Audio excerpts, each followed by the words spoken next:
They buried me alive. My face pressed against the scorching sand, grains filling my nostrils, my mouth, scratching my eyes as I tried to scream. I could hear the shovels above me, thud, thud, thud, each one packing the desert tighter over my body. But here's what they'll never understand, what still makes my hands shake when I talk about it: the sand wouldn't stay. Every shovelful they threw over me, it slid off. Like the earth itself was rejecting their command. Like someone was saying no. Not her. Not today. I heard my father screaming. Not in grief. In rage. Cover her. Cover her. His voice cracked like a whip across the dunes, but the sand had made its choice. But I'm getting ahead of myself. You need to understand how a sheik's son, a prince of oil and power, could bury his own servant in the desert for holding a book. You need to understand the golden cage I lived in before I ever knew what freedom tasted like. Let me take you back. Back to when my name meant something different. Back to Dubai, 2019, when I was still. If you're watching this, and you've ever felt trapped in a life that looks perfect from the outside but feels like death on the inside, stay with me. Because I know that prison. I lived in it for 19 years. The marble floors of my father's palace were always cold.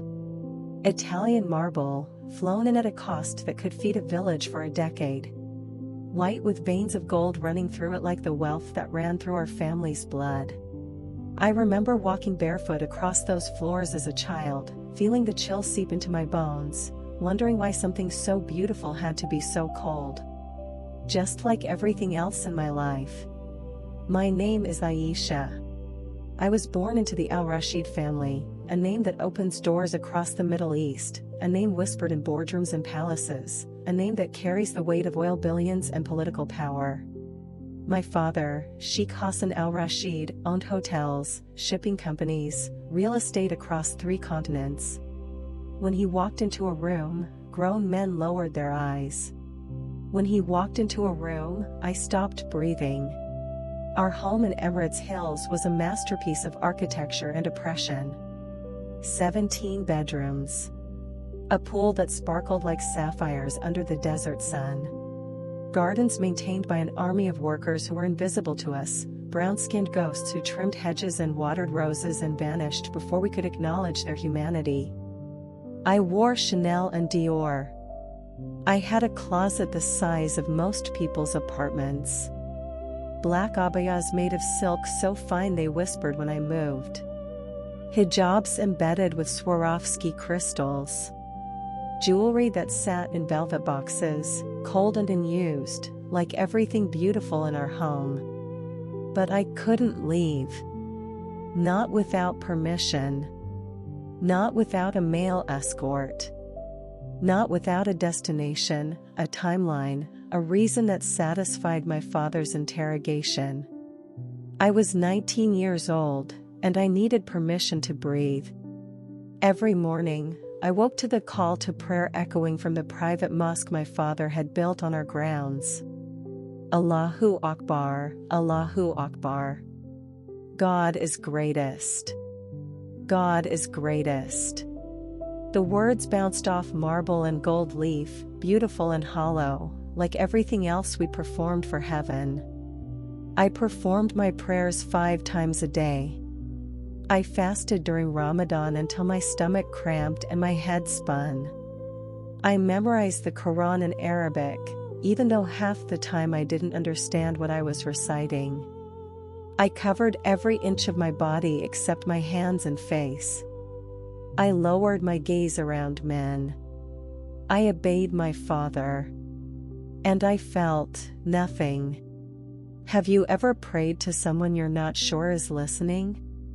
Have you ever performed religious rituals so perfectly that everyone around you thinks you're devout, while inside you're screaming into a void? That was my life. A performance of piety in a golden cage. But there was one crack in the facade. One small rebellion that I thought was harmless. Her name was Martha. She was from Ethiopia, brought to Dubai on a domestic worker visa that was really just a contract of indentured servitude. She cleaned our 17 bedrooms. She cooked meals that my mother barely touched. She smiled even when my father spoke to her like she was livestock. And she was the only person in that house who looked at me like I was human. Martha was in her 40s, with skin like polished mahogany and eyes that held something I couldn't name then but recognize now: peace. Real peace. Not the forced serenity of religious obligation, but something deeper. Something I'd never seen before. I started finding excuses to be in whatever room she was cleaning. At first, I told myself I was just bored. Then I told myself I was being kind. But the truth? I was hungry. Starving for genuine human connection in a house full of people who saw me as property. "Miss Aisha," she'd say in her accented English, "you don't need to keep me company. I know you have studies." "I'm tired of studying," I'd reply, sitting on my bed while she folded my clothes with more care than I ever had. "Tell me about Ethiopia. Tell me about your family." And she would. She'd tell me about her 3 children back in Addis Ababa, children she hadn't seen in 2 years because my father kept her passport locked in his office safe. She'd tell me about mountains and coffee ceremonies and a life that sounded poorer than mine but somehow richer. One day, and I remember this so clearly, the sun was setting through my bedroom window, painting everything orange and gold. I asked her the question that changed everything. "Martha, how do you stay so happy? You work 15 hours a day. You haven't seen your children in years. My father treats you like..." I couldn't finish the sentence. She stopped folding. Her hands went still over one of my silk hijabs. When she looked up at me, her eyes were wet. "Because I am never alone, Miss Aisha. Never. Allah is with you?" I asked automatically, assuming she was Muslim like the Indonesian and Filipino workers. No, her voice dropped to a whisper. "Jesus is with me." The name hit me like a physical force. Jesus. Isa. The prophet we acknowledged but never worshipped. The figure Muslims claimed to honor but Christians claimed as God. "You're Christian?" I whispered back, suddenly aware that we were speaking heresy in my father's house. She nodded. Then she did something that still makes my heart race. She pulled a small book from her apron pocket. Worn, pages soft from use, cover faded. A Bible. "This is why I have peace," she said simply. I stared at that book like it was a bomb. In my father's house, it might as well have been. "Martha, if my father finds that..." "I know." She tucked it back into her pocket. "But without it, Miss Aisha, I am already dead. With it, I am free even in chains." I didn't understand then. How could I? I'd never been free. I didn't even know what I was imprisoned by. But that night, alone in my room with the city lights glittering below like false stars, I couldn't stop thinking about her words. I am free even in chains. And I wondered, for the first time in my 19 years, if the chains I wore were made of gold but were chains nonetheless. That was the beginning. The first crack. The moment the perfect facade started to crumble. I just didn't know yet that it would cost Martha her life. And mine. My father was a beautiful monster. That's the thing they don't tell you about evil. it doesn't always look like a demon. Sometimes it wears custom-tailored suits from Savile Row. Sometimes it smells like expensive oud and saffron. Sometimes it quotes scripture while it destroys you.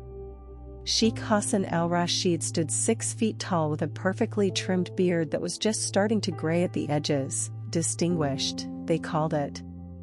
His eyes were dark, almost black, and when he looked at you, it felt like being assessed by something ancient and merciless. Like a hawk deciding if you were prey or not worth the hunt. He never raised his voice. That's what made him terrifying.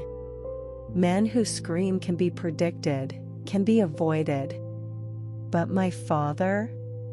He spoke softly, precisely, each word chosen like a blade being selected from a collection. And when he smiled, which was rare, it never reached his eyes. Those eyes stayed dead. Cold. Empty. I was his only daughter. His 4th child, after 3 sons who had already proven themselves worthy of the al-Rashid name. Khalid, the eldest, ran the European operations. Faisal managed the shipping empire. Omar was being groomed for politics. And then there was me. Aisha. The afterthought. The daughter. In my father's world, I had exactly 2 purposes: to be obedient and to be marketable. It was a Thursday evening when my world ended. I remember because Thursdays were when my father held his majlis, when important men came to our home to discuss business, politics, and alliances over Arabic coffee and dates. I wasn't allowed to attend, of course. Women sat in a separate wing during these gatherings, decorative and distant. But that night, my mother came to my room with an expression I'd never seen before. Fear and pity? Aisha, Habibi, she said softly, using the term of endearment that sounded foreign in her mouth. My mother and I weren't close. We were 2 prisoners in the same jail who'd learned not to make eye contact. Your father wants to see you in his office. Wear your best abaya. And she hesitated, her hand trembling slightly as she adjusted my hijab. Remember that you are al-Rashid. Remember your duty. My stomach dropped. I walked through those cold marble halls feeling like I was walking to an execution. My reflection followed me in the polished floors, a ghost in black silk, already disappearing. My father's office was on the 3rd floor, overlooking the Dubai skyline. Floor-to-ceiling windows. A desk made from a single slab of Lebanese cedar. Bookshelves filled with first editions and Islamic texts he'd probably never read. And behind that desk, backlit by the city lights, sat my father. He wasn't alone. Next to him stood a man I'd never seen before. Late 50s, maybe 60. Overweight, with a beard dyed an unnatural black and eyes that crawled over me even though I was covered from head to toe. He smiled when I entered, revealing gold teeth. I wanted to run. Aisha, my father said, not standing, not acknowledging my presence with any warmth. Come here. I obeyed. I always obeyed. This is Sheikh Abdullah Al-Mazrui. From Abu Dhabi. He is a business partner and a friend of our family. Sheikh Abdullah nodded, still smiling that gold-toothed smile. MashaAllah, he said, his voice like gravel. Your father did not exaggerate. You are indeed beautiful. My skin crawled. Every instinct screamed danger, but I stood frozen, silent, waiting for the trap to close. Sheikh Abdullah, my father continued, his tone casual, as if discussing a real estate transaction. has expressed interest in marriage. He is a widower. His previous wife, may Allah have mercy on her, passed 2 years ago. He seeks a young, pious wife to manage his household and bear him more children. The words hit me like physical blows. Marriage. Young. Bear him children. I looked at this man who was older than my father, this man whose eyes were already undressing me in my father's office, this man who collected wives like my father collected hotels. Baba, I whispered, my voice breaking. I'm 19. An ideal age, my father interrupted, his voice still soft, still controlled. Sheikh Abdullah is a generous man. The mahr he has offered is substantial. The union will strengthen our business relations in Abu Dhabi. It is a favorable match. I don't want what you want, my father said, and now his voice dropped even lower, more dangerous, is irrelevant. You will do your duty to this family. You will bring honor to the Al-Rashid name. You will be grateful that a man of Sheikh Abdullah's status would consider you. I looked at my father then, really looked at him, hoping to find some flicker of humanity, some recognition that I was his daughter, his child, a human being with thoughts and feelings and dreams. But those black eyes stared back at me empty as always. I was looking at a wall. A beautifully dressed, scripture-quoting wall. The engagement will be announced next week, he continued. The wedding will take place in 2 months. You will comport yourself with dignity and gratitude. Am I understood? Sheikh Abdullah was still smiling. Still staring. I could feel his gaze like insects on my skin. Am I understood, Aisha? My father's voice was a blade now. Yes, Baba, I whispered, because what else could I say? In my world, daughters didn't have voices. We had duties. Excellent. My father stood finally, extending his hand to Sheikh Abdullah. My daughter is modest and obedient. She will make you a fine wife, inshallah. Inshallah, Sheikh Abdullah repeated, and then, this still makes me want to vomit, he reached out and touched my arm. Just briefly. Possessively. Like someone inspecting a purchase. I look forward to our union, Aisha, he said, his breath smelling of coffee and decay. You will be well provided for. I have 3 other wives, but you will be the youngest. The favorite, perhaps, if you please me. 3 other wives. I would be number 4. The legal limit in Islam. A collector's final piece. I don't remember leaving that office. I don't remember walking back to my room. The next clear memory I have is being on my bathroom floor, retching into the toilet, my whole body shaking so violently I thought I might shatter. 2 months. In 2 months, I would belong to that man. He would own my body, my future, my children. I would serve him and his other wives in some mansion in Abu Dhabi.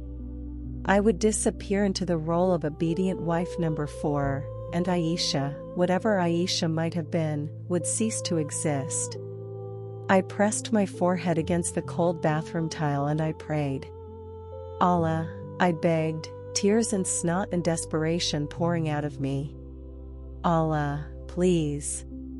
Please don't let this happen. Please save me. Please hear me. I've been faithful. I've prayed. I've fasted. I've obeyed. Please, please, don't make me do this. Silence. The same silence that had answered every prayer I'd ever prayed with actual honesty.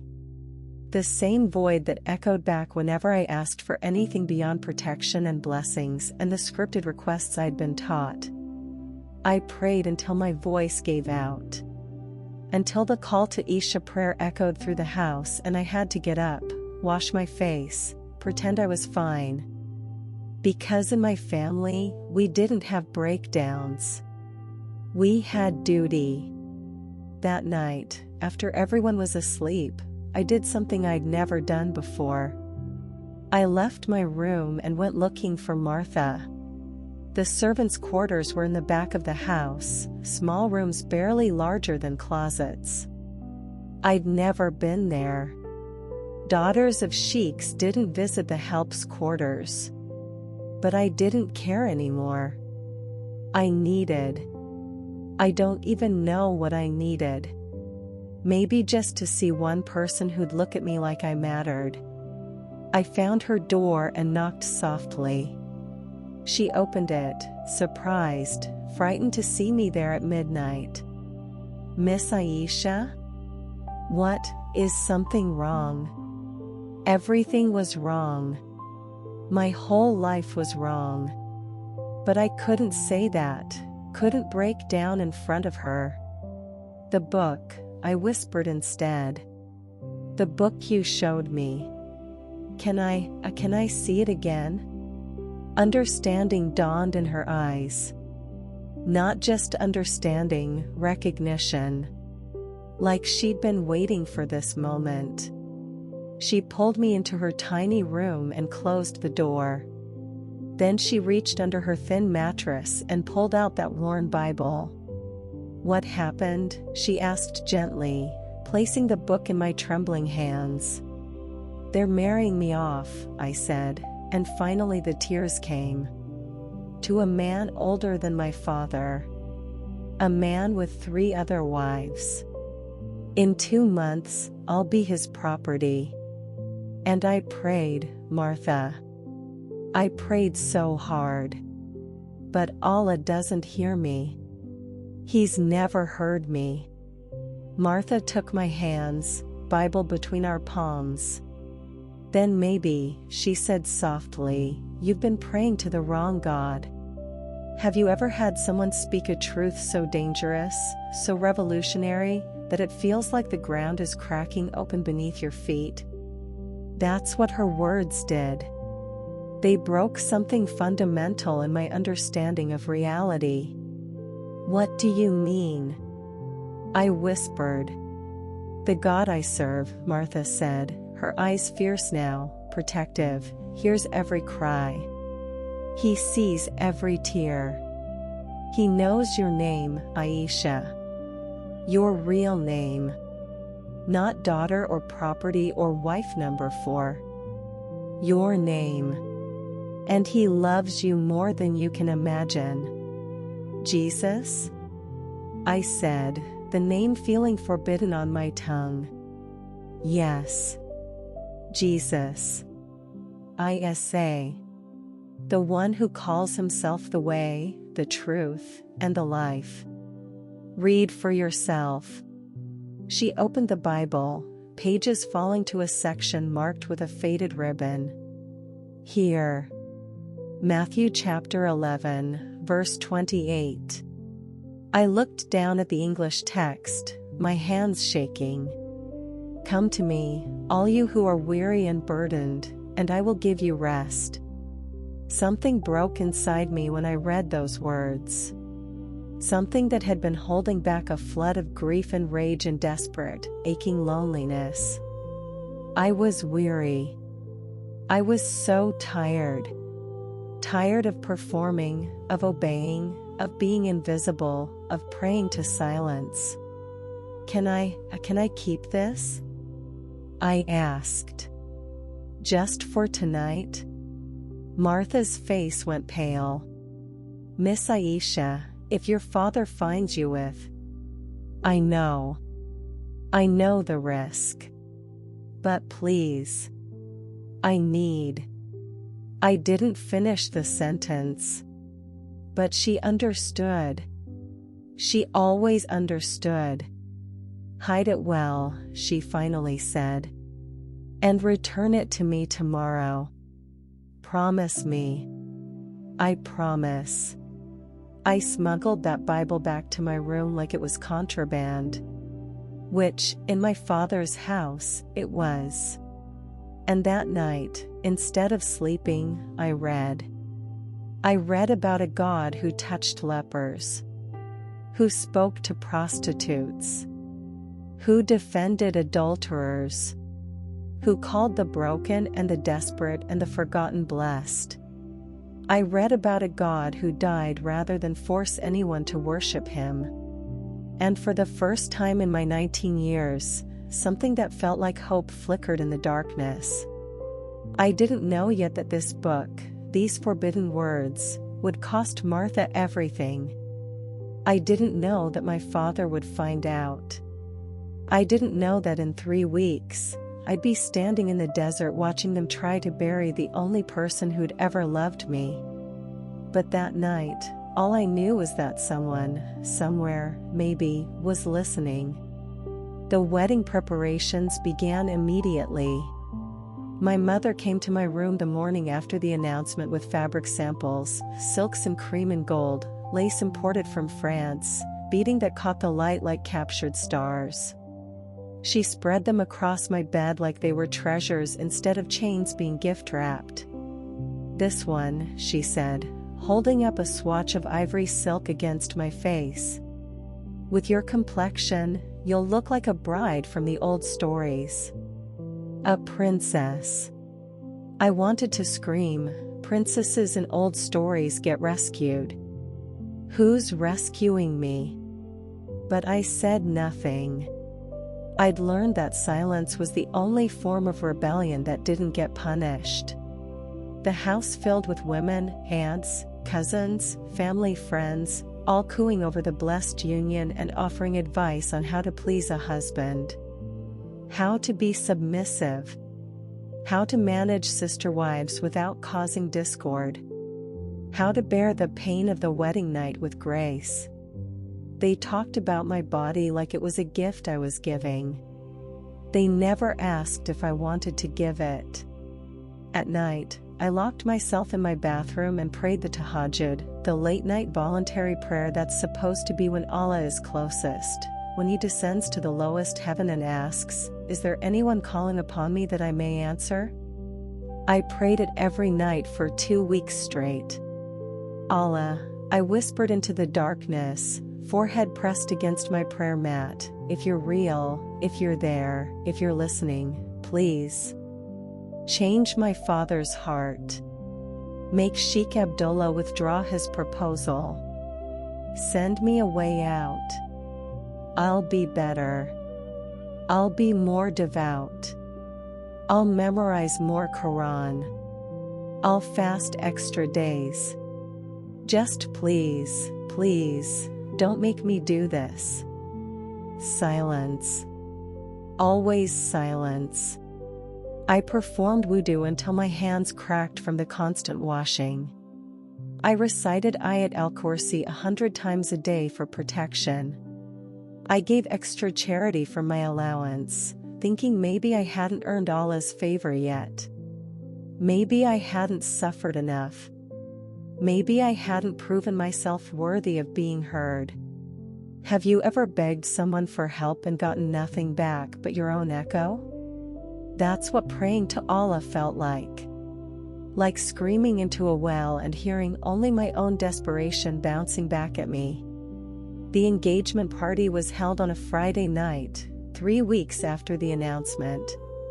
Our home was transformed into something from Arabian Nights, white roses everywhere, golden lanterns, tables heavy with food that could have fed hundreds of the workers who'd prepared it but would only be touched by the wealthy elite who didn't need it. I was dressed like a doll. A gold-embroidered abaya that weighed 5 pounds. A hijab pinned so tightly my scalp ached. Makeup applied by professionals until I didn't recognize my own face. I looked beautiful. I looked dead. Sheikh Abdullah arrived with his 3 other wives trailing behind him like a collection.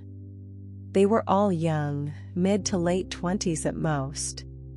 They smiled at me with their mouths, but their eyes were hollow.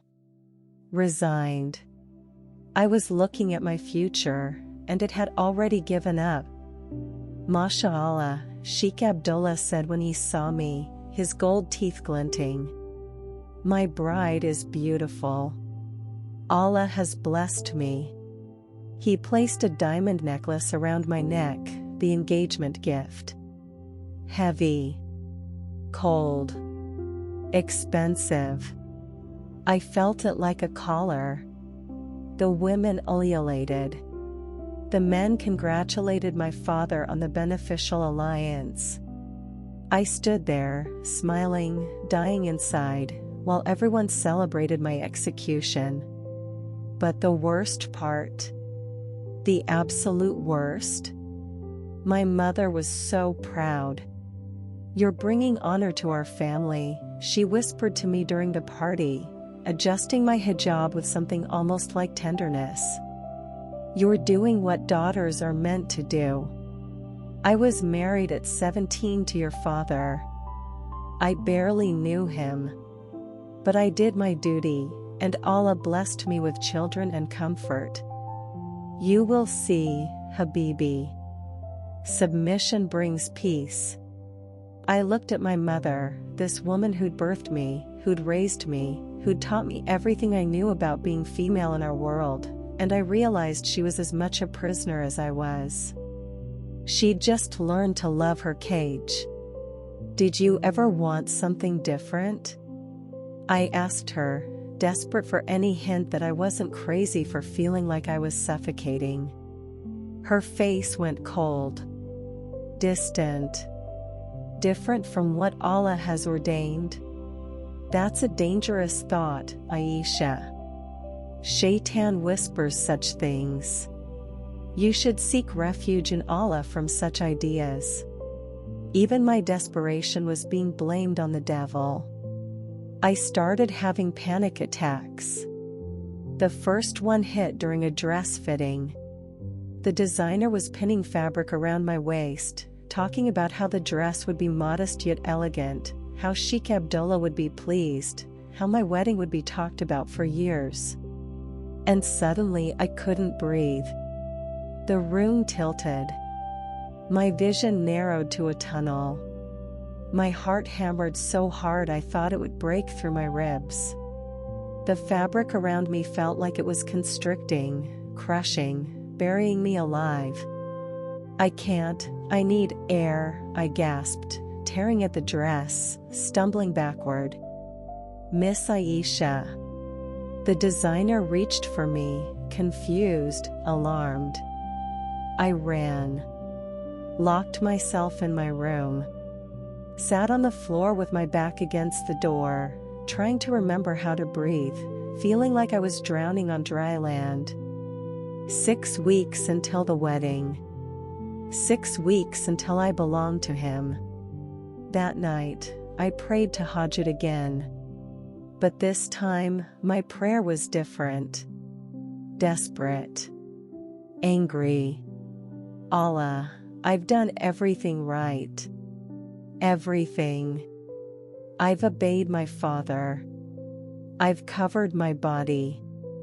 I've lowered my gaze. I've fasted and prayed and submitted to every rule you supposedly gave us. So where are you? Why won't you answer me? Why won't you help me? Am I not Muslim enough? Am I not suffering enough? What do you want from me that I haven't already given? Nothing. The same crushing, suffocating nothing.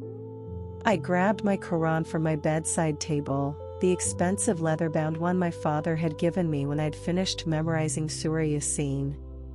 I opened it, desperate for comfort, for guidance, for anything. My eyes fell on Surah An-Nisa, verse 34. Men are the protectors and maintainers of women, because Allah has given the one more strength than the other.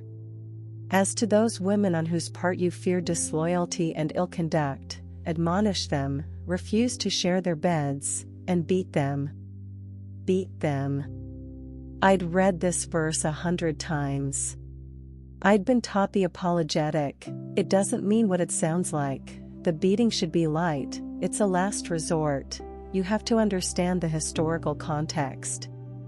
But sitting there in my locked room, 6 weeks away from belonging to a man I didn't love, all I could see were the plain words. Men are in charge. Women obey. If you don't obey, you can be beaten. Is this it?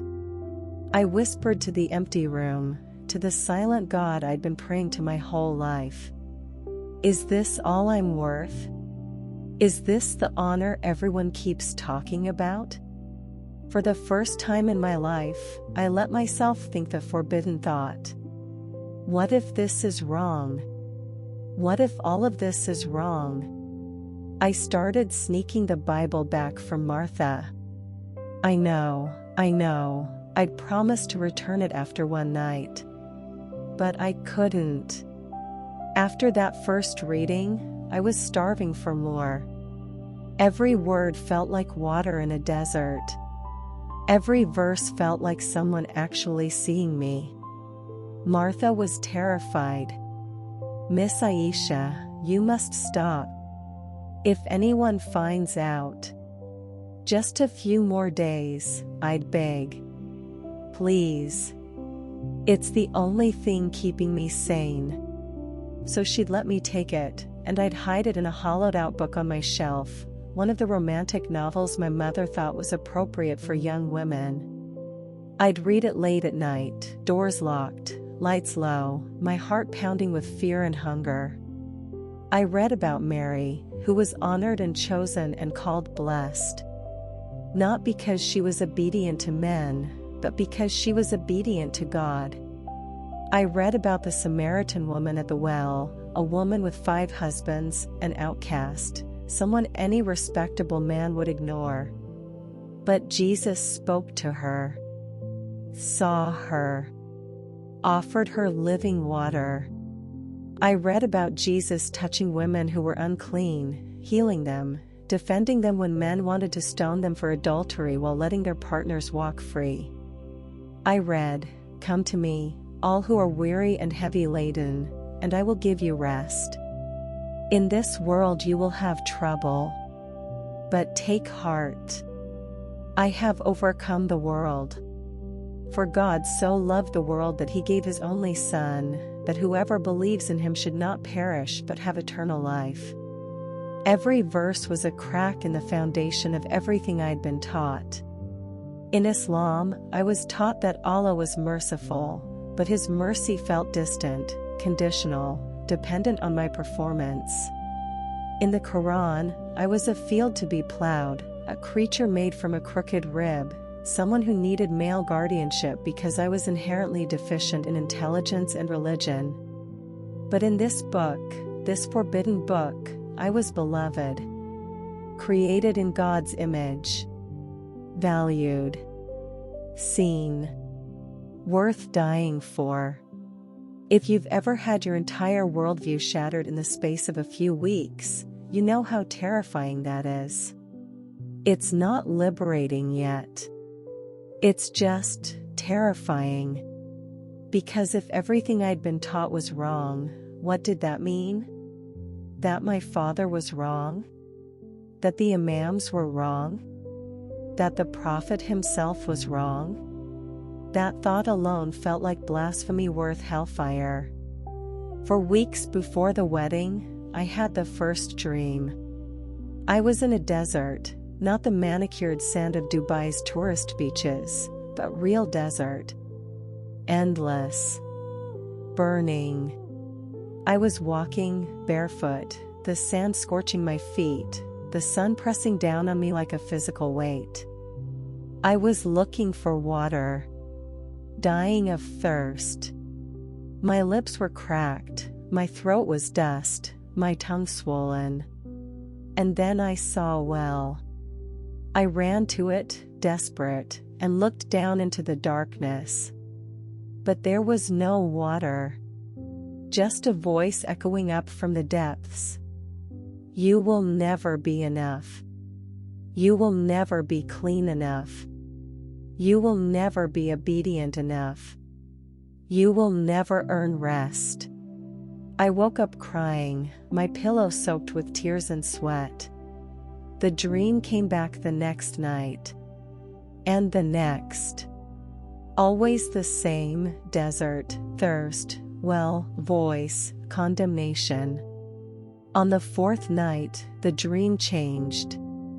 I was at the well again, looking down into the darkness, hearing that voice tell me I wasn't enough. And then someone else was standing next to me. I couldn't see his face. The light was too bright, like looking at the sun. But I heard his voice, and it was nothing like the voice from the well. It was warm, kind, achingly gentle. That's not my voice, he said. I woke up gasping, my heart racing, but not from fear this time. From hope.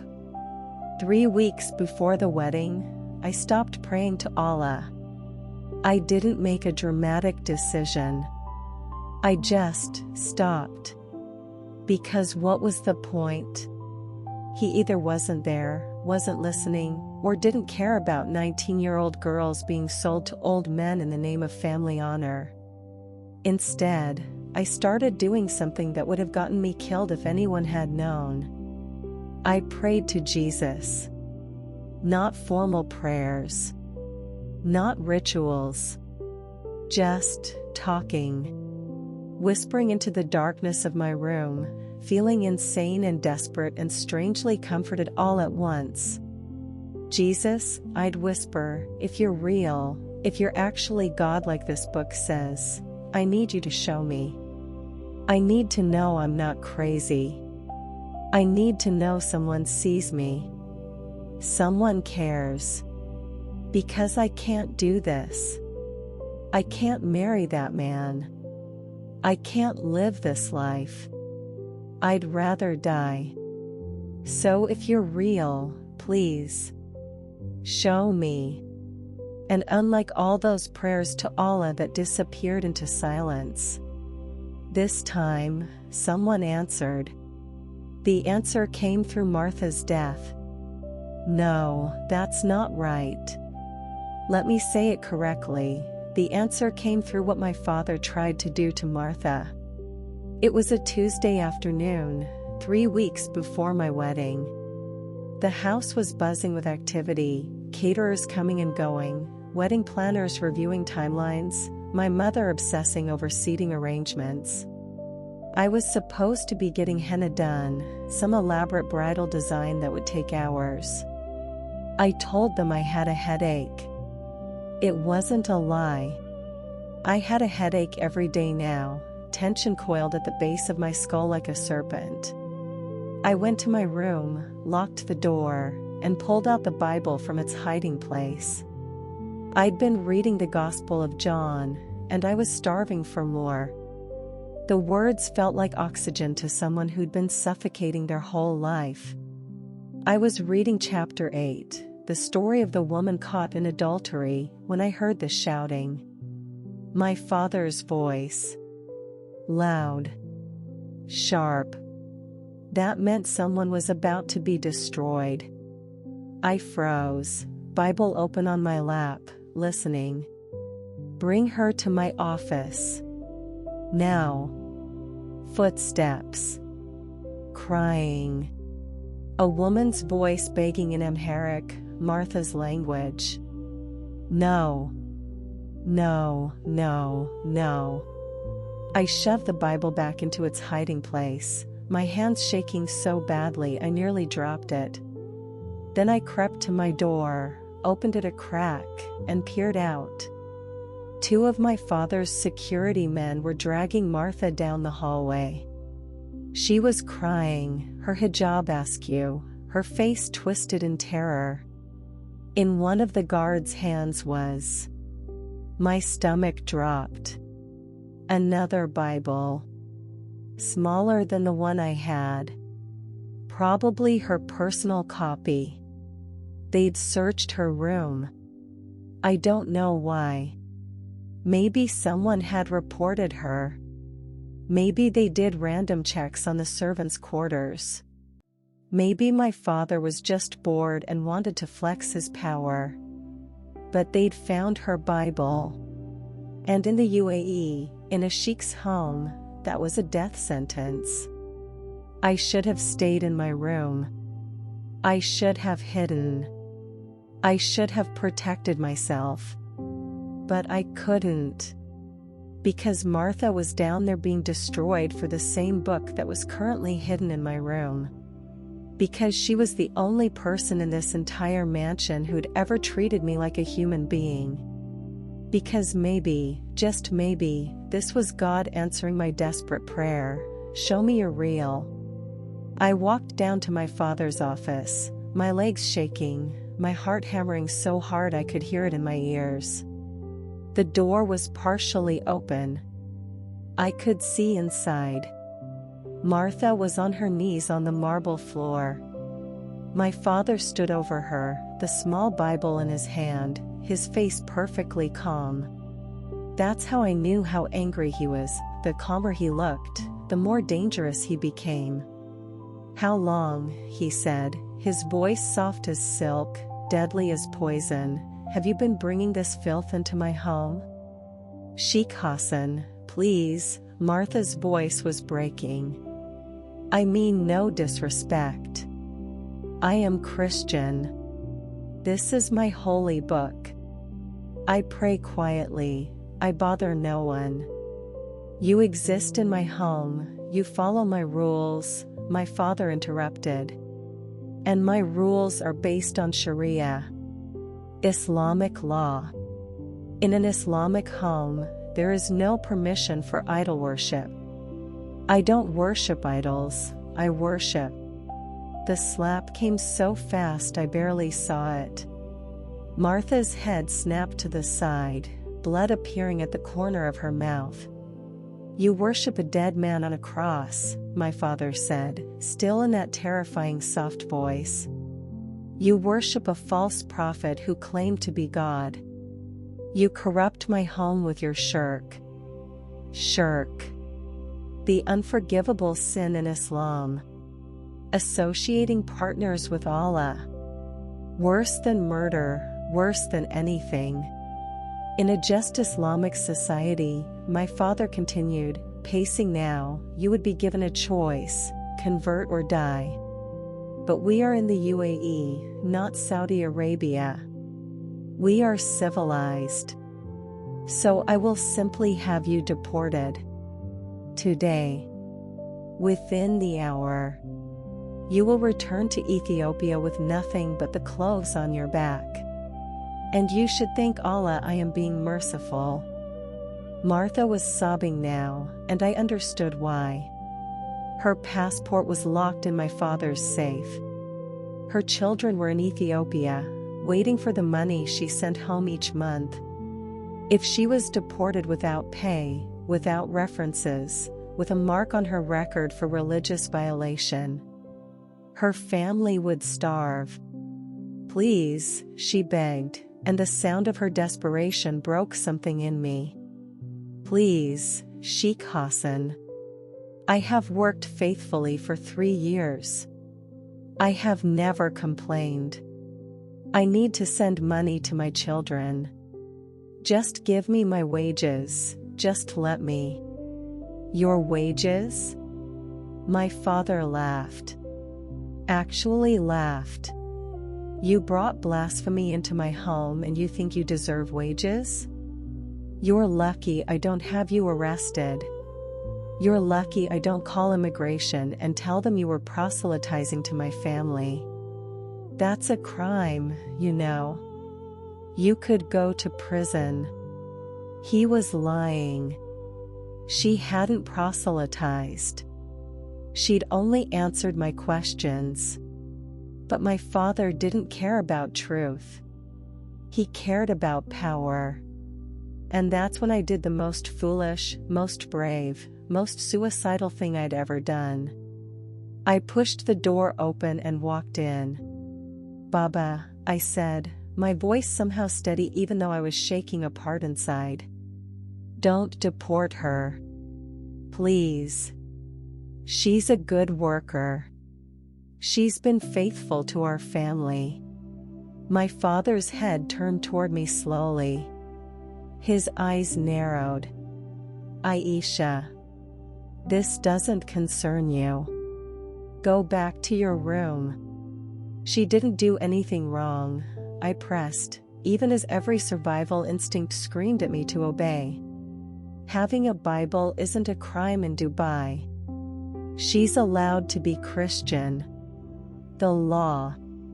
"The law," my father said, his voice dropping to that dangerous whisper, "is not the same as the rules of my home. And in my home, I am the law. Now go. Before you embarrass yourself further." I looked at Martha, still on her knees, blood on her lip, terror in her eyes. And I made a choice that changed everything. "If you deport her for having a Bible," I said, each word feeling like stepping off a cliff, "then you'll have to deport me too." The silence that followed was absolute. My father stared at me like I'd grown a second head. "Excuse me? I have a Bible too," I said, and even as the words left my mouth, I couldn't believe I was saying them. "Martha gave it to me. I've been reading it for weeks. So if she's guilty, I'm guilty too." "What are you doing?" My brain screamed. "You just signed your death warrant." But something else, something deeper, something that felt like that voice from my dream, whispered, "Tell the truth. Finally tell the truth." My father moved so fast I didn't have time to react. His hand shot out and grabbed my arm, his fingers digging in like talons. "What did you just say?" His voice was still quiet, but now there was something underneath it. Rage. Pure, incandescent rage held under a thin layer of control. "I have a Bible," I repeated, tears starting to stream down my face now. "I've been reading it. And Baba, the things it says." "Where is it?" "In my room. Hidden in." He didn't let me finish. He dragged me out of the office, his grip so tight I knew there would be bruises. Martha tried to follow, but one of the guards grabbed her. I heard her crying my name as my father pulled me down the hall, up the stairs, to my room.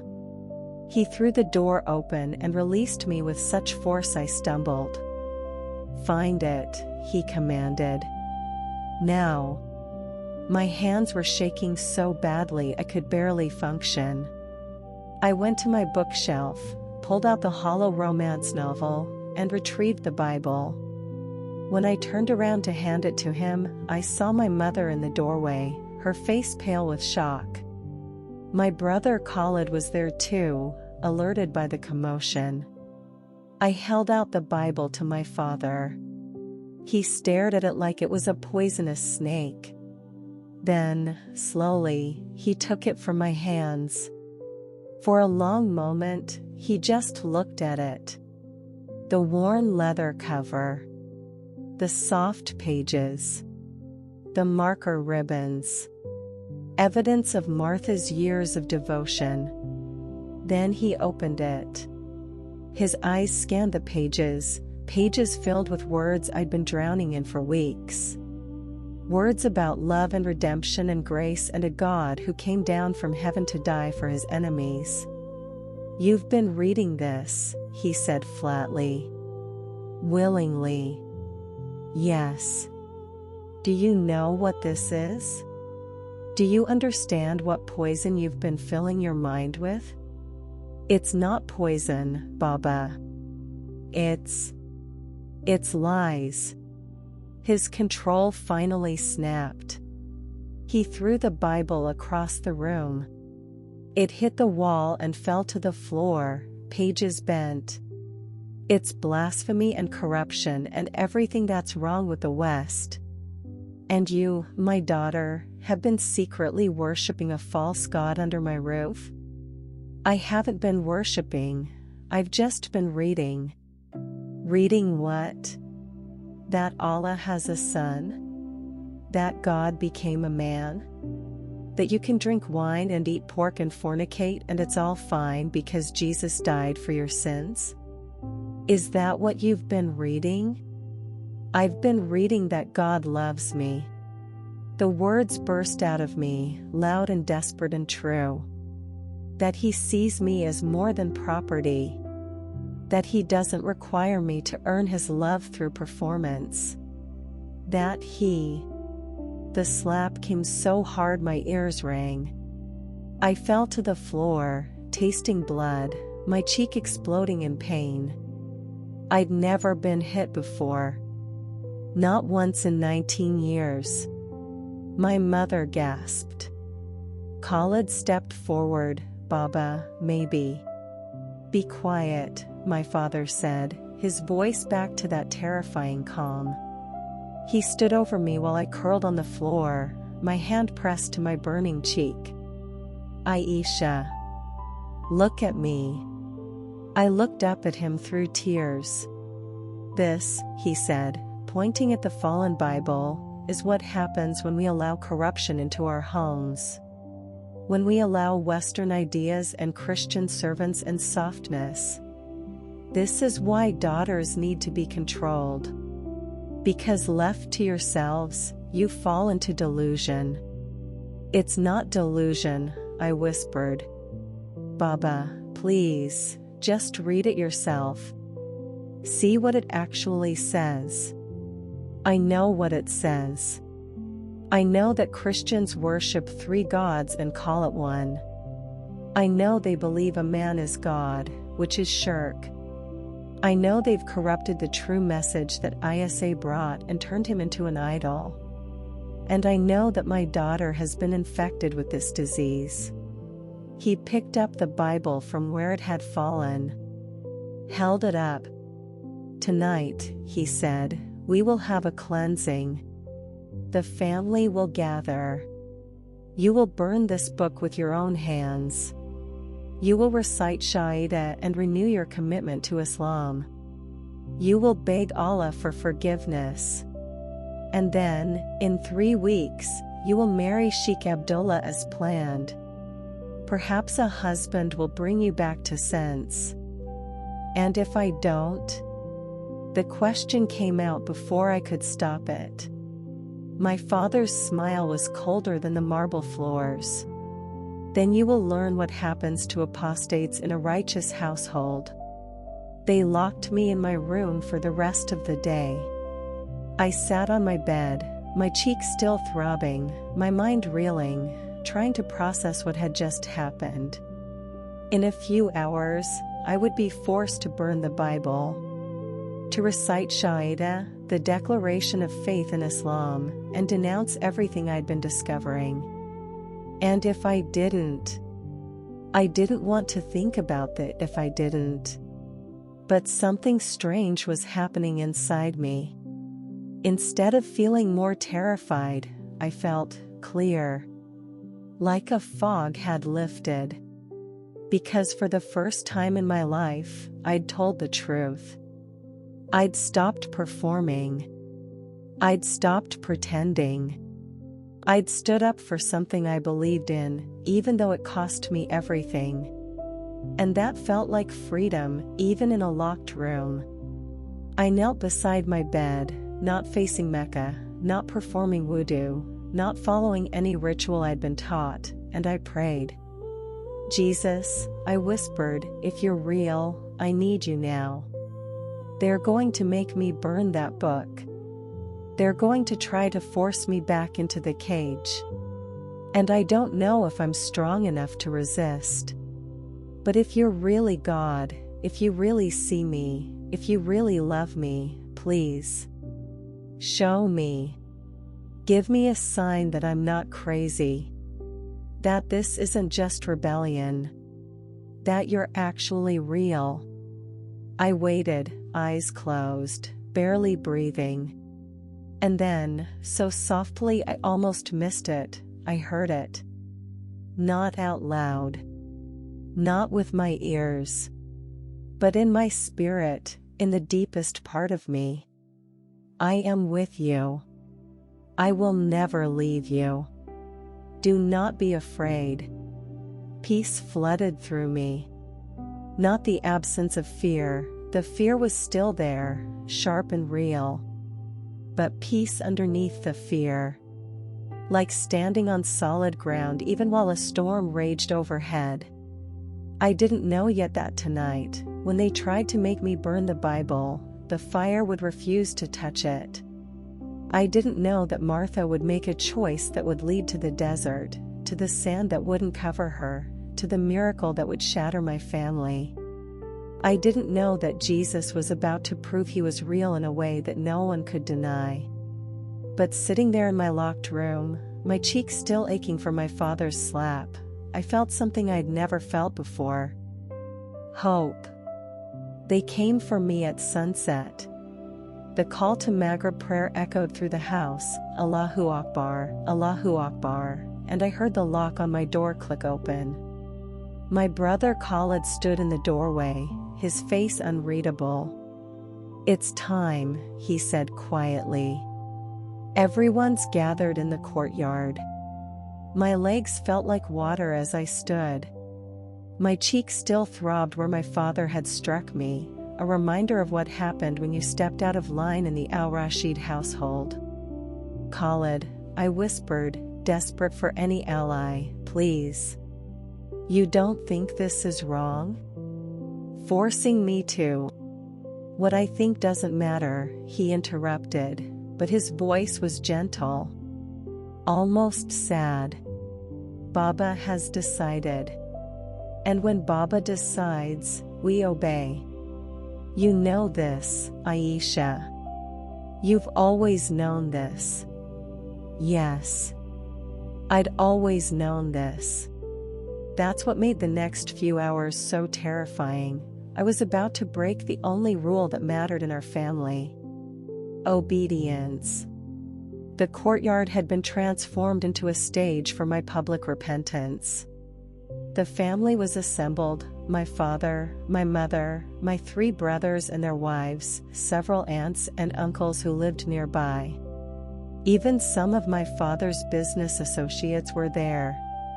This wasn't just about correcting a rebellious daughter. This was about making an example. About showing what happened when someone brought shame to the Al-Rashid name.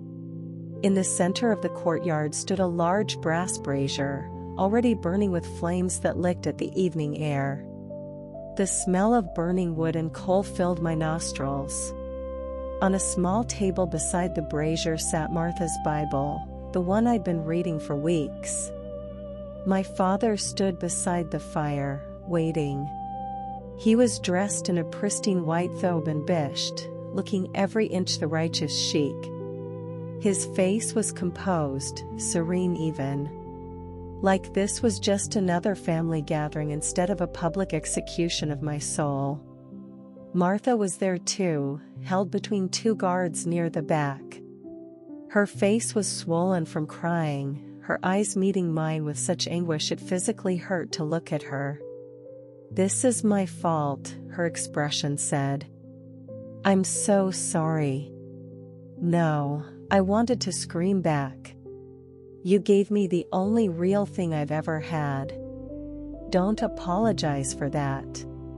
Aisha, my father said as I was led to stand before him and the assembled family. You stand accused of apostasy.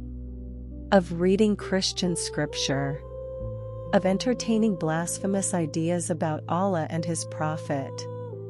Do you deny this? Every eye was on me. I could feel their judgment, their shock, their disgust. I don't deny it, I said, and my voice came out stronger than I expected. I read the Bible. I wanted to understand. Understanding is not required, my father interrupted smoothly. Obedience is required. Islam means submission. You have forgotten this. But tonight, we will remind you. He gestured to the brazier, flames dancing in the growing darkness. You will take this book, this Christian corruption, and you will throw it into the fire with your own hands. You will watch it burn. And then you will recite Shahada with us, renewing your covenant with Islam. You will denounce Christianity and all its lies. And you will thank Allah for a Father merciful enough to correct you rather than destroy you. He paused, his black eyes boring into mine. Or you will be disowned. Cut off completely. No family. No money. No home. No wedding to Sheikh Abdullah. No future. You will be dead to us. Do you understand? I understood perfectly. Burn the book in my soul, or burn my entire life. Jesus, I prayed silently, I need you. Please. If you're real, if this is real, please show me what to do. And then, so clearly it was like someone had spoken it directly into my ear, I heard. Pick up the book. My hand reached out before my brain could catch up. I picked up the Bible from the table, its worn leather warm under my fingers. Good, my father said, approval in his voice. Now throw it into the fire. But I didn't. I couldn't. I stood there, Bible in my hands, and I opened it. My fingers found the Gospel of John, chapter 14, verses I'd read just yesterday. And in front of my father, my family, all these witnesses, I began to read aloud. Let not your hearts be troubled. Believe in God, believe also in me. In my Father's house are many rooms. If it were not so, would I have told you that I go to prepare a place for you? Aisha. My father's roar shattered the evening air. What are you doing? But I kept reading, my voice growing stronger, tears streaming down my face. I am the way, and the truth, and the life. No one comes to the Father except through me. My father lunged forward and ripped the Bible from my hands. For a moment, we stood there, facing each other, his fury meeting my defiance. You choose this? He hissed. You choose eternal hellfire over your family? Over your future? Over everything we've given you? I choose truth, I whispered. I choose love. I choose Jesus. The words hung in the air like a bomb. My mother gasped. Someone's aunt began crying. My uncle started reciting prayers of protection against Shaitan. And my father, Sheikh Hassan al-Rashid, the man who never lost control, who ruled his empire and his family with absolute authority, stood there shaking with rage. Then watch your truth burn, he said coldly. And he threw the Bible into the fire. This is where you need to understand something. What happened next, I can't explain it.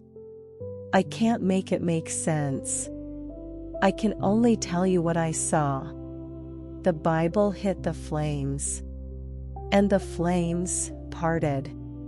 I don't mean the book didn't burn.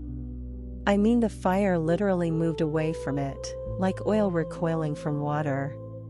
The Bible landed on the coals, and where it touched, the fire went out. Just in that spot. Like there was an invisible shield around it. Everyone saw it. We all stood there, frozen, staring. My father grabbed a metal poker and shoved the Bible deeper into the hottest part of the brazier. Flames roared around it. But the book didn't burn. The leather didn't char. The pages didn't curl. 5 minutes passed, I know because I counted my own heartbeats, and the Bible sat in the middle of that inferno completely untouched. "What?" my mother whispered. "What is this?" "It's a trick," my father spat, but I could hear the uncertainty in his voice. "The book is treated with something. Fire retardant. It's..." And that's when Martha spoke.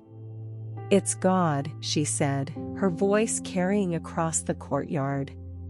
"The same God who protected Shadrach, Meshach, and Abednego in the furnace. The same God who shut the mouths of lions for Daniel. The same God who loves Aisha more than you ever could." "Silence," my father roared at her. Then to his guards, "Take her. Take her into the desert and deal with her. I want her gone. I want this corruption out of my house." "No," I screamed as the guards dragged Martha away. "Baba, please. Don't hurt her. This isn't her fault." But my father wasn't listening. He was staring at the Bible and the fire, this impossible thing that defied everything he knew about reality. And then, I still see this when I close my eyes, the flames around the Bible turned blue. Not red-orange like normal fire. Blue. Like the hottest part of a flame, except there was no heat. The blue light grew brighter and brighter until everyone had to shield their eyes. And I heard him. Not out loud. Not with my ears.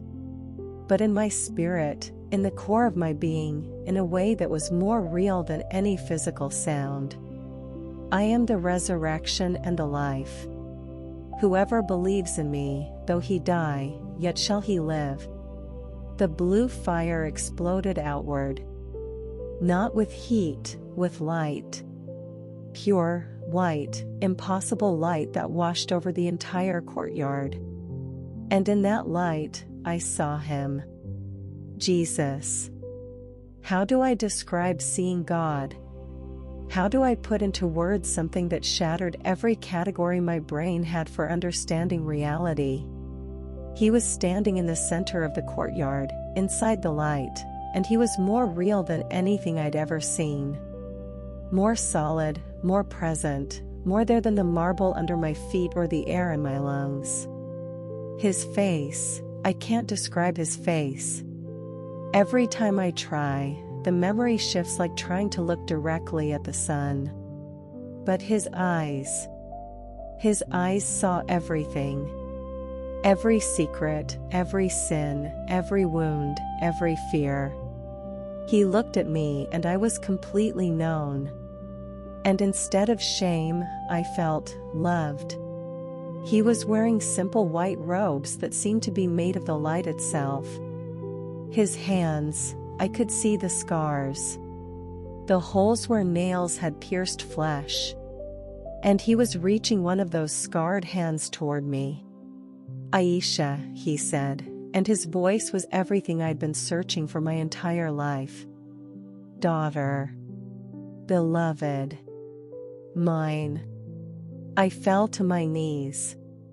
Everyone was falling, some in terror, some in awe. My father was on the ground, his face pressed to the marble, shaking. "Lord," I whispered, barely able to form words. "Is it really you?" "I am," he said simply. And those 2 words contained everything. Every proof I'd ever needed. Every question I'd ever had. He was the I am. The God who sees. The God who knows. The God who comes. What do? I begged. They're going to kill Martha. They're going to force me to marry. They're going to destroy me for choosing you. What do I do? His scarred hand touched my head, and warmth flooded through me. Not physical warmth, something deeper. Peace that didn't make sense. Strength I didn't possess on my own. Follow me, he said. I have already made a way. Trust me, daughter. Even when you cannot see. Even when it looks like death. Trust me. I'm afraid, I whispered. I know. But I am with you. I will never leave you. And what they mean for evil, I will use for my glory. Martha will live. You will be free. And many will come to know me through your testimony. But first, you must walk through fire. The light began to fade. His form became less solid, less visible. Wait. I cried out. Don't go. Please don't leave me. I am not leaving, his voice echoed, growing distant. I am in you. You will never be alone again. Remember, I am the resurrection and the life. Death has no power where I am. Trust me, beloved. Trust me. And then the light was gone. We were all on the ground in the courtyard. The fire in the brazier had gone completely out, not smoking, not smoldering, just out. And sitting in the cold ashes, completely untouched, was the Bible. My father was the first to move. He stood slowly, his face ashen, his hands trembling. What, he started, then stopped. What was that? That was Jesus, I said, my voice steady now, filled with a confidence that wasn't my own. That was God. And he's real, Baba. More real than anything in this house. More real than your rules or your power or your religion. It was Jinn, my father said quickly, desperately. An illusion. Shaitan can appear as an angel of light. Then why are you shaking? I stood, walked to the brazier, and picked up the Bible from the ashes. It was cool to the touch. Not even warm. Why is this book untouched? Why did we all see the same thing? My mother was crying. Khalid looked like he'd seen a ghost. My other brothers were whispering to each other, frightened. I don't care what we saw, my father said, his voice hardening as he fought to regain control. You are still my daughter. You still live under my authority. And you will still. A scream cut through the night. From the direction of the desert. A man's scream. Terror and shock. The guards who'd taken Martha came running back, their faces pale, their eyes wide. Sheikh Hassan, one of them gasped. You need to come. Now. Something's happened. What happened? My father demanded. The sand, the guard stammered. We tried to bury her like you ordered. But the sand, it won't stay. It won't cover her. It's like the earth is pushing it away. The same miracle that had protected the Bible was protecting Martha. We all went, the entire family, the business associates, everyone, driven by curiosity and fear and the need to understand what was happening to our ordered, rational world. Martha was in the desert, a mile from our compound. She was lying in a shallow grave the guards had dug. But every time they shoveled sand over her body, it would slide off. Refuse to settle. like something was pushing it away. She was alive. Terrified but alive. Covered in scrapes and bruises but breathing. My father stood at the edge of the grave, staring down at this woman who should be buried, who should be hidden, who should be dealt with. But God had said no. The desert itself had refused to be complicit in murder. "Get her out," my father finally said, his voice empty. Defeated. "Get her out and take her to the airport. Pay her wages. Give her a ticket home. I want her gone." The guards pulled Martha from the grave. She was shaking, crying, praying in Amharic, thanking God, I realized later. As they led her past me, she grabbed my hand. "He's real, Miss Aisha," she whispered urgently. "You saw. We all saw. Don't let them make you forget. Don't let them convince you it was anything else. He's real, and he loves you." "I know," I whispered back. "I believe. I believe." They took her away.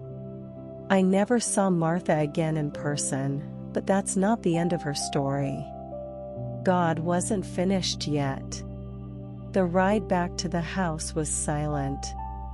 My father sat in the front of the SUV, staring straight ahead, his jaw clenched so tight I could see the muscles jumping. My mother sat next to me in the back, as far away as possible, like my heresy might be contagious. When we got home, my father finally spoke. "You will stay in your room until the wedding," he said flatly. "No phone. No computer. No contact with anyone. 3 weeks. And then you will marry Sheikh Abdullah and this madness will end." "Baba, you saw." "I saw something I don't understand," he interrupted. "That doesn't mean your God is real. It means there are things in this world beyond our knowledge. Science will explain it. But it changes nothing. You are my daughter. You will obey." He walked away, leaving me standing in the foyer with my mother. She looked at me with an expression I couldn't read. Fear? Pity? Doubt? "Did you really see him?" she whispered. "Jesus?" "Yes, Ummi. I did. He's real. He's..." "Don't." She held up a hand. "Don't tell me more. Because if you tell me more, I might have to choose." And her voice broke. "I can't choose, Aisha. I can't lose everything. I'm not as brave as you."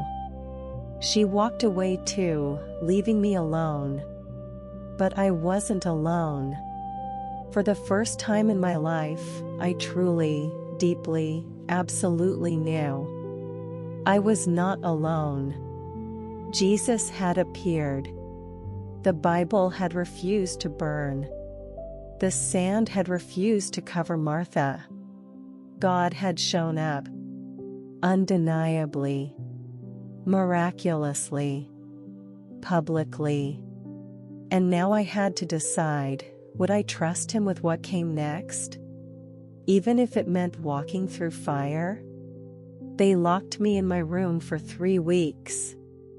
3 weeks of isolation. 3 weeks of my mother sliding food trays under the door like I was contagious. 3 weeks of hearing the wedding preparations continue downstairs, the laughter of family members arriving from other countries, the deliveries, the phone calls with caterers and florists and photographers documenting my impending death. Because that's what the wedding felt like now. Not a celebration. An execution dressed in white lace and gold. But those 3 weeks alone with God? They changed everything. I had the Bible. My father never asked for it back, like he was afraid to touch it after what happened. I read it constantly, cover to cover. Then started again. The words weren't just ink on paper anymore. They were alive. Every verse felt personal, like Jesus was sitting in my room speaking directly to me. Fear not, for I am with you. Be not dismayed, for I am your God. I will strengthen you. I will help you. I will uphold you with my righteous right hand. When you pass through the waters, I will be with you, and through the rivers, they shall not overwhelm you. When you walk through fire, you shall not be burned, and the flame shall not consume you. The Lord is my light and my salvation. Whom shall I fear? The Lord is the stronghold of my life. Of whom shall I be afraid? I prayed constantly. Not the ritualistic prayers of Islam, no specific words, no specific positions, no specific times. Just talking to Jesus. Like he was right there with me. Because he was. I'm still scared, I'd whisper in the darkness. I know you're real. I know you appeared to me. But I'm still terrified of what's coming. Is that okay? Can I be afraid and faithful at the same time? And every time, that peace would flood through me. That reminder, you can be afraid and still trust me. Courage isn't the absence of fear. It's obedience in spite of fear. The wedding day arrived on a Friday. Of course it was Friday, Jummah, the holiest day of the week for Muslims. My father had planned it perfectly. Maximum religious significance. Maximum family attendance. Maximum pressure for me to comply. They came to my room at dawn. Not my mother, she'd barely looked at me since the night in the courtyard.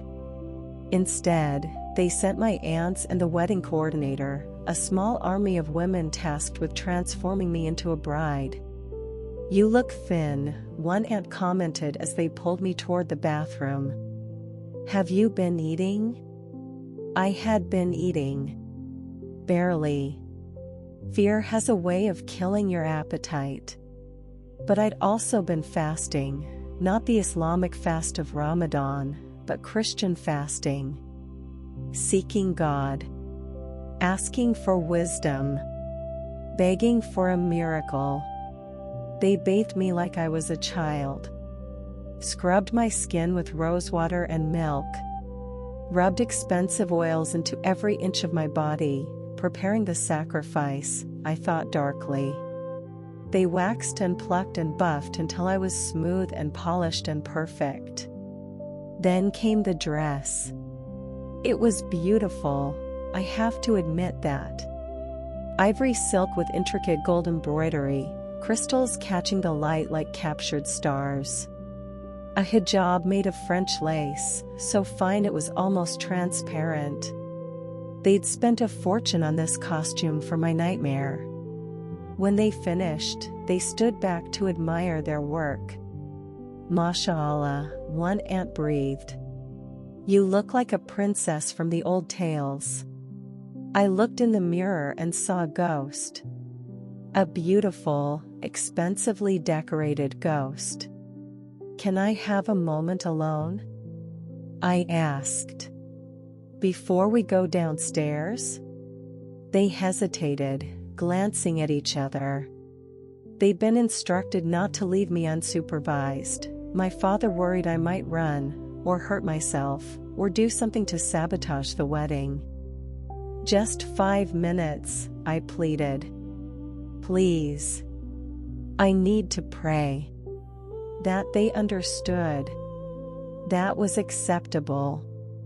A bride praying before her wedding, that was pious, appropriate. 5 minutes, the coordinator agreed. Then we must go.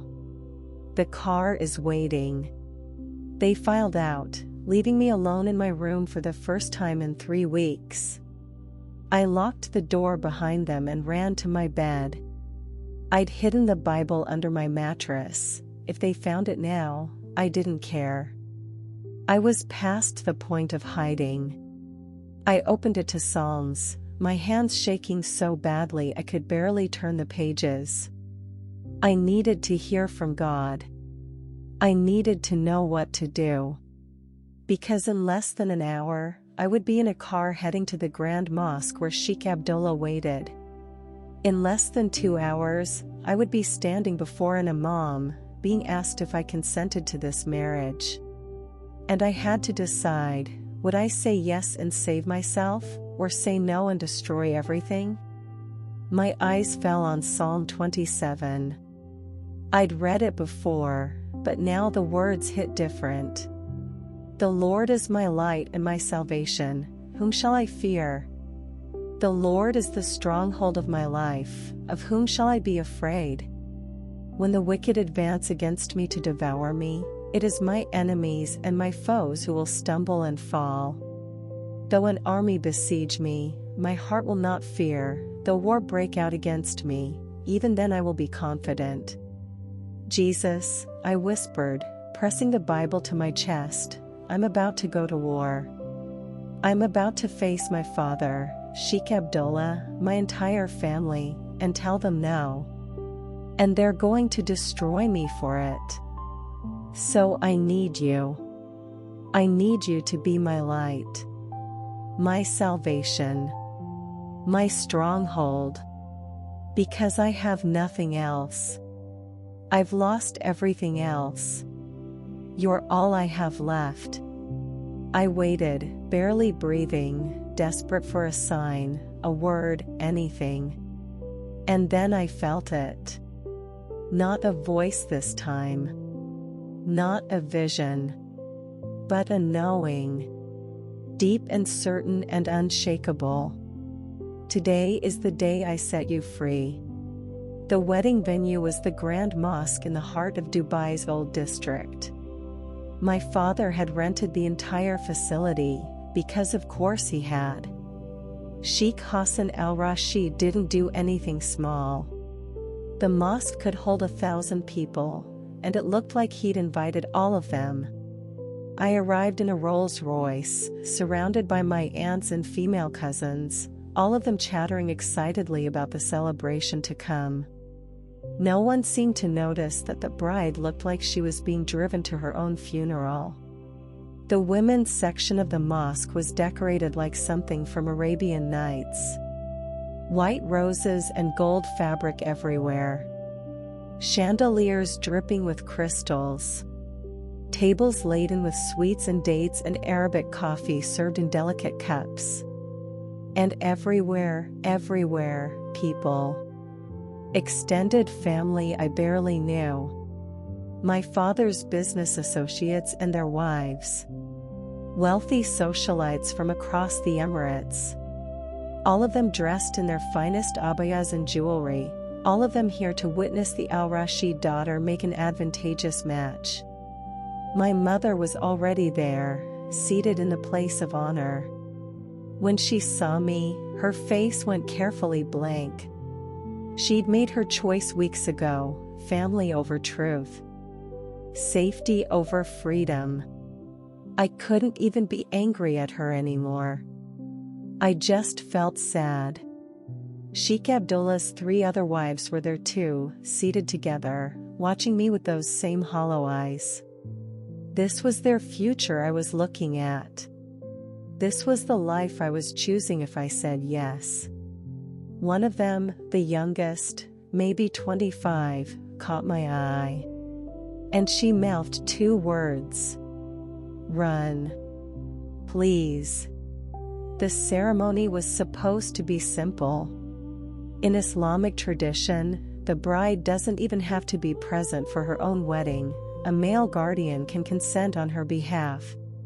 But my father, wanting to show how progressive and modern he was, had arranged for me to be asked directly. The imam would come to the women's section. He would ask me 3 times if I consented to marry Sheikh Abdullah al-Mazrui. I would say yes 3 times. And then it would be done. Legal. Binding. Forever. They positioned me on a raised platform, literally put me on display, surrounded by flowers and candles like an altar. The other women formed a circle around me, phones out, ready to record the moment for Instagram and Snapchat and whatever other social media would broadcast the al-Rashid family's continued power and prestige. My father appeared at the entrance to the women's section, as far as he could come without violating the gender separation. His eyes found mine across the room. He nodded once. A clear message, do your duty. Then the imam entered, elderly and distinguished, carrying the marriage contract. Behind him, visible through the doorway, I could see Sheikh Abdullah in the men's section. He was smiling that gold-toothed smile, already looking at me like I was property he'd purchased. Bismillah al-Rahman al-Rahim, the imam began. In the name of Allah, the most merciful, the most compassionate. But there's no mercy here, I thought. No compassion. Just transaction. Just ownership. The imam began reciting the marriage sermon, verses from the Quran about the rights of husbands over wives, about obedience, about the structure of Islamic marriage. Words I'd heard my whole life, words that had never sounded oppressive until now. Then he turned to me. Aisha bint Hassan al-Rashid, he said formally, do you consent to marry Sheikh Abdullah bin Muhammad al-Mazrui, with the agreed mahr of 500,000 dirhams, according to the laws of Allah and His Prophet? The room went completely silent. Every eye was on me. Every phone recording. This was the moment. This was the precipice. Say yes, and I would be safe. Wealthy. Provided for. My family would welcome me back. My father would be pleased. Sheikh Abdullah would own me, but I'd survive. Say no, and I would lose everything. My name. My family. My inheritance. My safety. I'd be disowned, cut off, possibly in danger. Say yes to slavery, or no to everything I'd ever known. Jesus, I prayed silently, help me. And I felt His presence. As real as the day in the courtyard. That same peace. That same strength. I am with you. Speak. I opened my mouth. No. The word dropped into the silence like a stone into still water. The imam blinked, confused. I'm sorry, sister, could you repeat? No, I said louder, stronger. I do not consent. I do not accept this marriage. And I will not marry Sheikh Abdullah. Chaos erupted. Women gasped. Phones dropped. Someone screamed. My mother looked like she might faint. My father came storming into the women's section, propriety be damned, his face twisted with rage. What did you just say? He demanded. I stood up from the platform, my legs shaking but holding. I said no, Baba. I will not marry him. I will not be his fourth wife. I will not be anyone's property. You will obey. I will obey God, I interrupted, and my voice rang out clear and strong through the mosque. The true God. Jesus Christ. The one who appeared in our courtyard. The one who protected Martha. The one whose book refused to burn. I will obey him. And he says I am free. Dead silence now. Everyone staring. This was scandal beyond scandal. This was apostasy declared publicly in a mosque full of witnesses. You are dead to me, my father roared. You are no longer my daughter. You are Sheikh Hassan. The Imam's voice cut through my father's rage.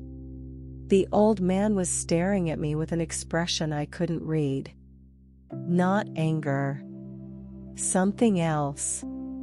Sheikh Hassan, he repeated quietly, perhaps we should discuss this privately. There are unusual circumstances. What unusual circumstances? My father spat. My daughter is possessed by Shaitan and refuses to do her duty. Your daughter, the Imam said carefully, was involved in an incident 3 weeks ago.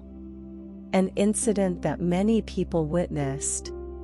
An incident involving supernatural events. The room went even more silent, if that was possible. Because everyone knew. In 3 weeks, the story had spread through whispers and rumors. The Bible that wouldn't burn. The sand that wouldn't cover the Christian servant. The light in the courtyard that everyone saw but no one could explain. Superstition and tricks, my father said, but his voice lacked conviction. Perhaps, the Imam said. Or perhaps, he looked at me with something that might have been respect. Allah is testing us. Testing whether we would force a woman to marry against her clear refusal. The Quran says there is no compulsion in religion. And a marriage without sincere consent is invalid. She gave her consent months ago, my father argued. I never gave consent, I said clearly. You gave consent for me. But I never agreed. I was never asked. I was told. Sheikh Abdullah appeared in the doorway now, his face red with humiliation and rage. Is this how the Al-Rashids honor their agreements? I paid the mahr. The contract is signed. The contract is signed by her father, the Imam corrected. Not by her. And she has refused 3 times before witnesses. The marriage is invalid. Then I want my money back. Sheikh Abdullah snarled. And I want compensation for this humiliation. You can have your money, I said, and I felt a reckless freedom flooding through me. You can have all of it. The mahr. My inheritance. Every dirham of the Al-Rashid fortune. Because I don't want it. I don't want any of it.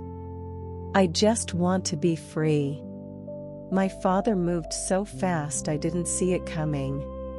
His hand shot out and grabbed my throat, his fingers digging in, cutting off my air. You will obey, he hissed, his face inches from mine, or I will kill you with my own hands. Do you understand me? I couldn't breathe. Couldn't speak. Black spots danced in my vision. Jesus, I prayed silently, I'm going to die. If this is it, if this is how it ends, I'm yours. I'm yours. And then the lights went out. Not just the lights in the women's section. Every light in the entire mosque. Complete darkness except for the afternoon sun streaming through the high windows. And in that sunlight, I saw him again. Jesus. Standing behind my father. His hand on my father's shoulder. Everyone saw him this time. Not just me. Not just my family. Everyone. 100 witnesses in a mosque, seeing the impossible. My father's hand released my throat. He stumbled backward, his eyes wide with terror. Jesus didn't speak out loud. But I heard him. We all heard him. In our spirits. In our hearts. In a way that bypassed ears and went straight to the soul. Let her go. She is mine. The light grew brighter, brighter, until the entire mosque was filled with the same white radiance from the courtyard. And in that light, I felt hands, invisible hands, lifting me, moving me, carrying me toward the exit. I didn't walk out of that mosque. I was carried.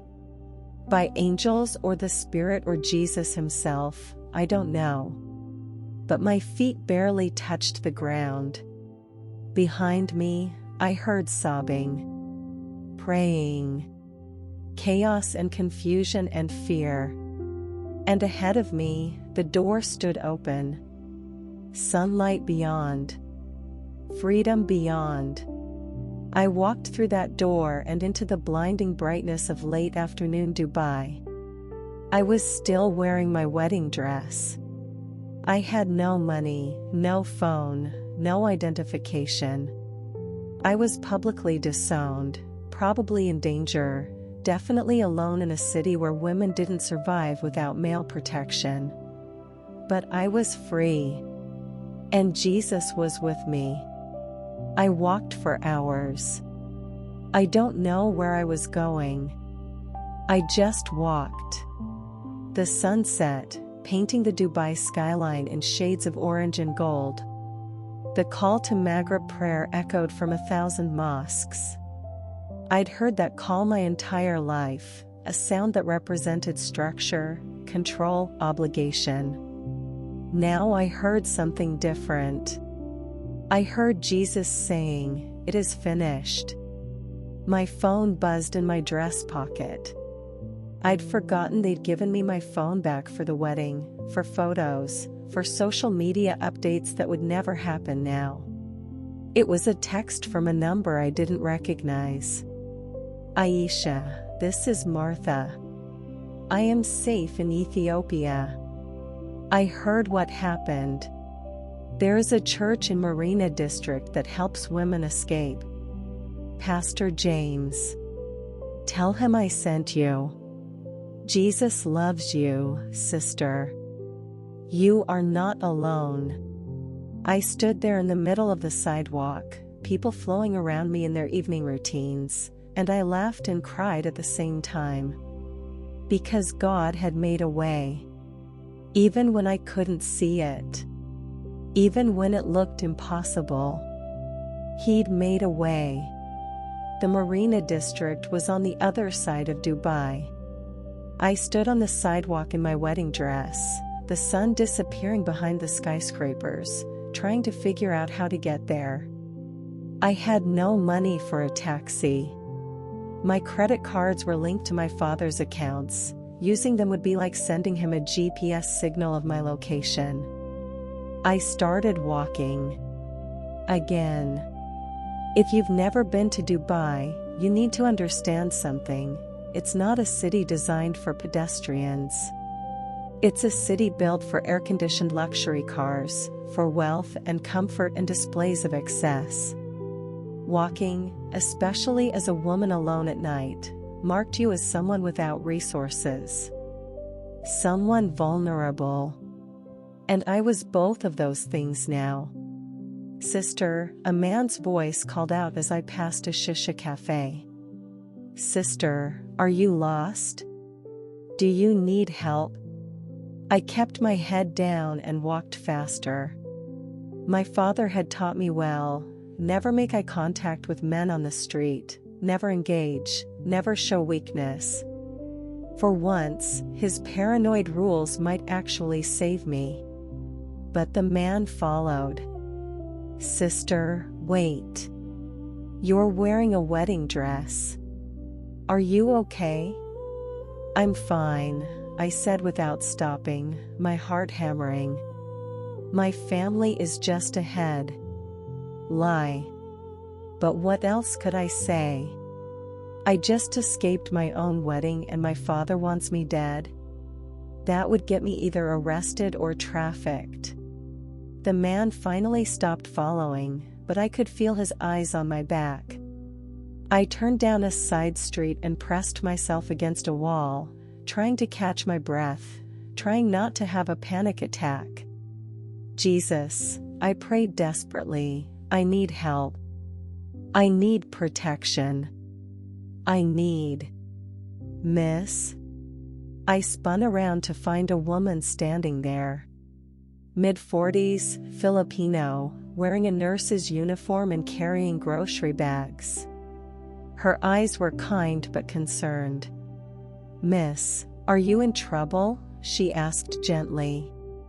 Do you need help?